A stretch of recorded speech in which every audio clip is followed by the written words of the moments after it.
Back to the football. Barcelona and Juventus meet this weekend in the Champions League final. They are two of Europe's most successful clubs. But how do they compare? I'm pleased to say that former Barcelona marketing executive Esteve Calzada is here in the studio with us.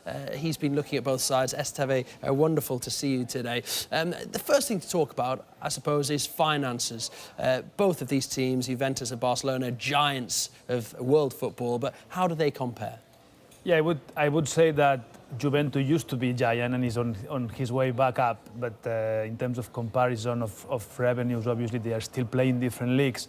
Barcelona was last season on close to 500 million euros in revenues, and exactly 485 million euros, and Juventus was on 279 million euros. So the difference is still huge.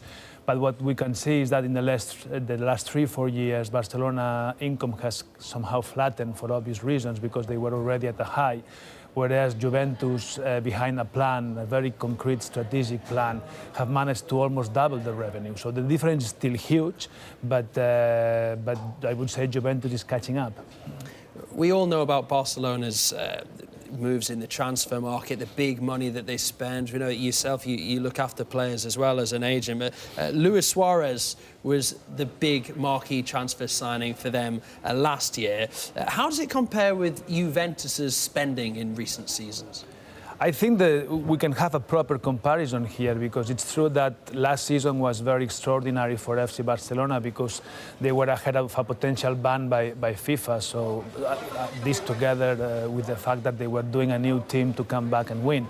So last season Barcelona spent 157 million euros. But if we take that season aside, Juventus had a plan, and back in 11-12 season they invested 86 million euros. And in total, in the last 4 years, they've invested more than 200 million euros. So that's still a little bit less than Barcelona, especially because of the last year's investment. But in the previous 3 years, actually, Juventus spent more than FC Barcelona. Oh, that's very interesting.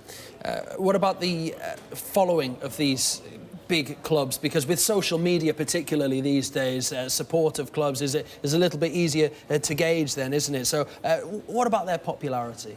Yeah, here is obviously when we see the huge difference between both sides. Actually, Barcelona, obviously, we can talk about a truly global brand, whereas Juventus, unfortunately, has been somehow out of the international picture on the basis of lack of success on the pitch, plus also the lack of popularity of the Serie A where they are playing, despite the fact that they won the last 4 tournaments. So here we're talking about an important difference in which we see Barcelona at around 125 million followers globally in the most popular social networks, where Juventus is around 22 million. So the difference is huge here, and I would say that the number one objective or challenge for Juventus is to go and become global again, as they used to be like 10-15 years ago. How important is that social media now to football clubs and their operating profits? That's extremely important, not only for the clubs, but for the players themselves. For the clubs, it allows the possibility to communicate with the fans directly and globally in a very easy manner, and it's also a way to rank the different clubs when it comes to sit down with a potential sponsor. So with these numbers, you show your growth. For instance, if I were from the Juventus side, even if the number is not that huge, I would have a growth story. Juventus has grown its social media base 20% only in the last 6 months. So it's always very important and a nice story to go and tell to potential partners. Yeah, amazing to see how far behind Barcelona they are with the social media. But you mentioned the players particularly. I think we can look at the 5 most popular players on social media for each team. And again, just looking at that, it's quite incredible findings, isn't it? Yeah, I would say it goes along with the name that we're talking about, right? And you just talk about 1-0 difference from one to the other. So you're talking the likes of Messi, Neymar, Piqué, Iniesta, world champions, Luis Suarez also. And whereas in Juventus the most popular players are Morata and Pirlo, big names in Italy, but still not that well known globally. Wow, 92 million, Messi and Neymar as far as followers, etc. That's really quite incredible. We all know the Premier League is the richest league in the world. We've been showing some of those stats today. What can La Liga and Serie A do to improve their own revenues and try and catch up with the English Premier League? I would say they both have a serious transformation challenge ahead.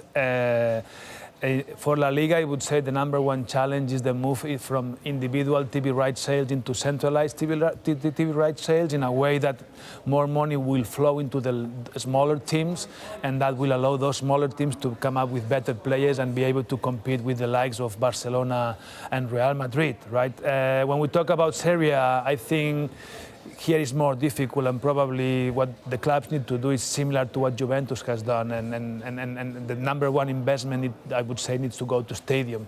Juventus has come up with a new stadium, and just with that they tripled the revenues in the last 4 years since they moved into Juventus Stadium, and I would say that's what the other team should do to try to start catching up and get the Serie A back to the top again. Esteve, thank you very much for joining us today. We've really enjoyed your company. Will this man be at Tottenham? Come the start of next season, we hear from his teammate Jan Vertonghen on Hugo Lloris's future. That's next.